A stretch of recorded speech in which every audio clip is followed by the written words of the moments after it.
নমস্কার, welcome to my channel.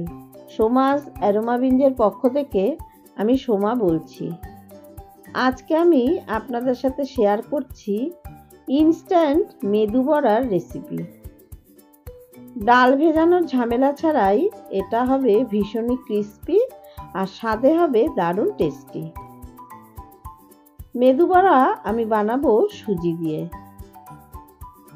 আপনারা অবশ্যই একবার বানিয়ে দেখবেন।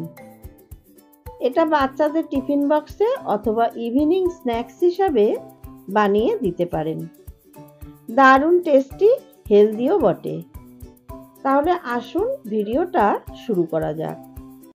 প্রথমে গ্যাসে একটা ফ্রাইং প্যান বসিয়ে তাতে দিয়ে দিচ্ছি মেজারিং কাপের 1 কাপ জল। জলের মধ্যে দিয়ে দিলাম স্বাদ মতো লবণ, 1 টিস্পুন চিলি ফ্লেক্স, আর দিচ্ছি অল্প একটু কুচিয়ে নেওয়া ধনেপাতা আর কারি পাতা। এবারে দিয়ে দিলাম 1/2 কাপ পরিমাণে সুজি। গ্যাসের ফ্লেম লো টু মিডিয়ামে রেখে অনবরত নাড়াচাড়া করে সুজির একটা ডো বানিয়ে নিতে হবে। তবে সুজির ডোটা খুব বেশি নরম যেন না হয়, আবার খুব বেশি শক্ত যেন না হয়।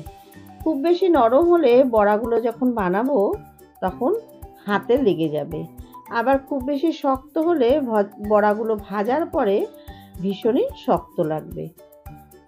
ঠিক এই রকম ঘনত্বের একটা ডো তৈরি করে নিতে হবে। এবারে গ্যাসের ফ্লেম অফ করে একটা বোলের মধ্যে ঢেলে এটাকে একটু ঠান্ডা করে নিয়েছি। এবারে এই ডোটার মধ্যে 1 চামচ সাদা তেল দিয়ে এটাকে মেখে একটা সফট ডো তৈরি করে নেব। এটা কিন্তু আপনারা ব্রেকফাস্টে বানিয়েও খেতে পারেন। দারুণ হেলদি টেস্টি একটা রেসিপি। সুজিটা সাদা তেল দিয়ে মেখে সফট ডো তৈরি করে নিয়েছি।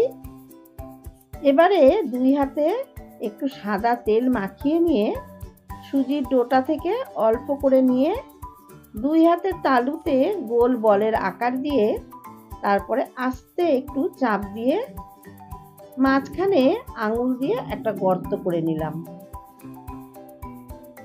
হাতে কিন্তু অবশ্যই একটু তেল মাখিয়ে তারপরে বড়াগুলো বানাতে হবে, তা না হলে হাতে কিন্তু লেগে যাবে।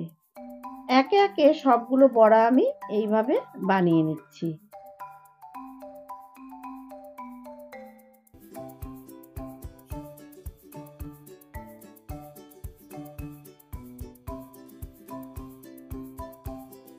দেখুন সবগুলো বড়া আমার বানানো হয়ে গেছে। অন্যদিকে গ্যাসে একটা প্যান বসিয়ে তাতে পরিমাণ মতো সাদা তেল আমি আগে থেকেই গরম করে নিয়েছি।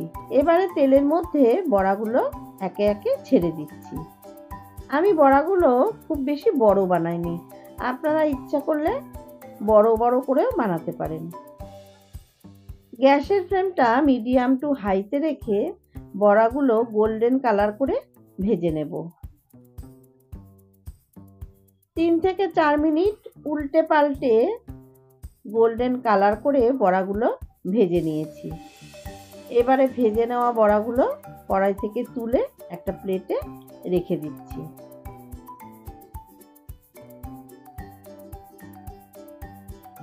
বাকি বড়াগুলো ভেজে নিচ্ছি ওই একই রকম পদ্ধতিতে। সবগুলো বড়া আমার ভেজে নেওয়া হয়ে গেছে। তৈরি হয়ে গেল দারুণ মুচমুচে মশলাদার মেদু বড়া। এবারে গরম গরম মেদু বড়া সার্ভ করে দিয়েছি নারকেলের চাটনি আর টমেটো কেচাপের সাথে। আমার আজকের এই সহজ পদ্ধতিতে তৈরি মেদু বড়ার রেসিপি আপনাদের কেমন লাগলো অবশ্যই জানাবেন। যদি ভালো লেগে থাকে তাহলে অবশ্যই বাড়িতে একবার ট্রাই করুন। যে কোনো উপোসের দিনেও কিন্তু আপনারা এই রকম মেদু বড়া বানিয়ে খেতে পারেন। আমার রেসিপিগুলো যদি ভালো লেগে থাকে তাহলে অবশ্যই আমার চ্যানেল সাবস্ক্রাইব করবেন। পাশে থাকা বেলটাতে প্রেস করে অল নোটিফিকেশন অন করে রাখবেন, তাহলেই এইরকম নিত্য নতুন রেসিপির আপডেট সবার আগে আপনার কাছে পৌঁছে যাবে। প্লিজ ভিডিওটা স্কিপ করবেন না, সম্পূর্ণ দেখবেন, লাইক করবেন, কমেন্টস করবেন আর বন্ধুদের সাথে প্রচুর প্রচুর শেয়ার করবেন। ধন্যবাদ।